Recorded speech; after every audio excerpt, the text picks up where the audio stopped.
Many of us start our day off with a cup of coffee, but what exactly are we putting in our bodies?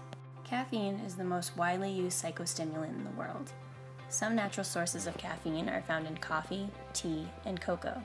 However, it can also be found in some sources such as caffeine pills, energy drinks, and sodas. As previously mentioned, caffeine is a psychostimulant. Psychostimulant simply means it stimulates the central nervous system.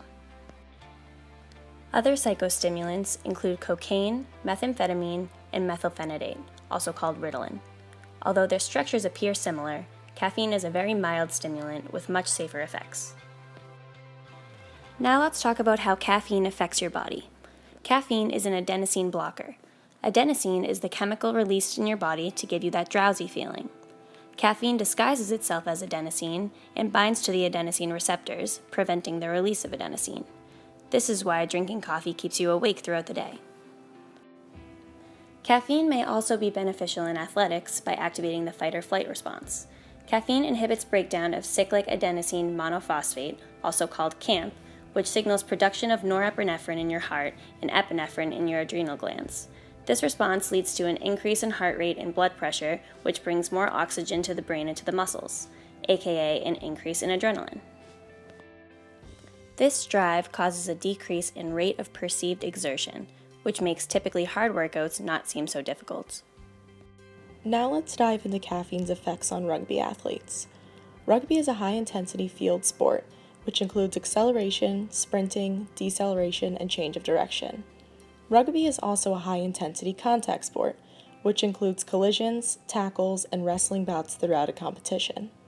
Since caffeine decreases the body's rate of perceived exertion, this may benefit rugby athletes by allowing them to perform these tasks for longer periods of time before fatiguing. A study tested 300 milligram caffeine pills in rugby athletes 60 minutes before exercise. 300 milligrams of caffeine is equivalent to about 3 cups of coffee. This study found that sprint time was decreased in the caffeine group compared to the placebo group. While this study shows only a small decrease in sprint time when using caffeine, being just slightly faster than the other team on the rugby pitch could be the difference between winning or losing the match. Another study compared 3 milligrams of caffeine per kilogram of body weight taken 60 minutes before a simulated rugby match compared to a placebo group. The amount of caffeine that was consumed in the study based on the subject's body weight was 279 milligrams, plus or minus 45 milligrams in the form of an energy drink. It showed that when caffeine is taken in the correct dosage for the athlete, overall movement patterns and speeds and overall impact in a rugby match is improved compared to athletes who do not consume caffeine before a match.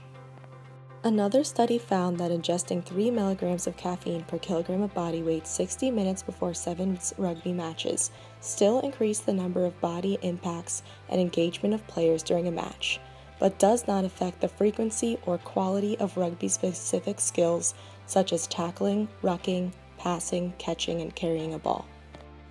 For NCAA athletes, caffeine overconsumption can be a concern for testing positive for banned stimulants in NCAA drug testing.